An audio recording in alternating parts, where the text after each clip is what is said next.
จากสัวนิรันดรเป็นเพียงความฝัน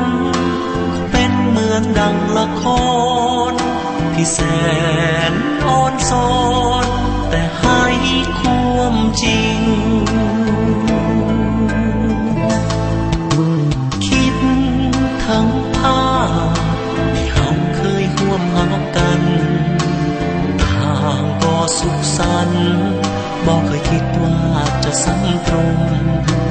กลายเป็นความทุกข์เป็นความเจ็บคืนคมที่แส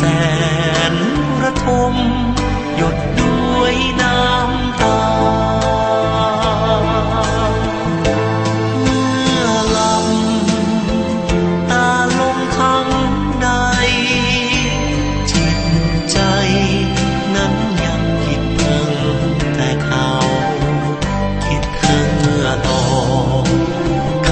ยสุขในหักเขาบัดนี้เงียบเหงาเป็นเพียงภาพแห่งความหลัง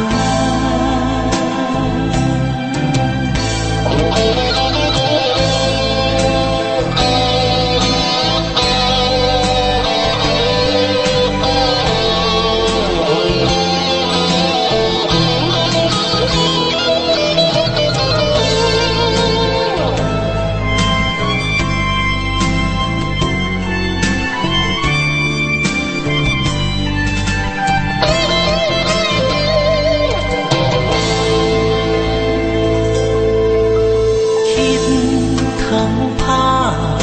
ที่เราเคยร่วมหากันทางก็สุขสันต์บอกเคยคิดว่าจะซ้ำตรงกลายเป็นความทุกข์เป็นความเจ็บคืนคมที่แสนระทมหยดด้วยน้ำตา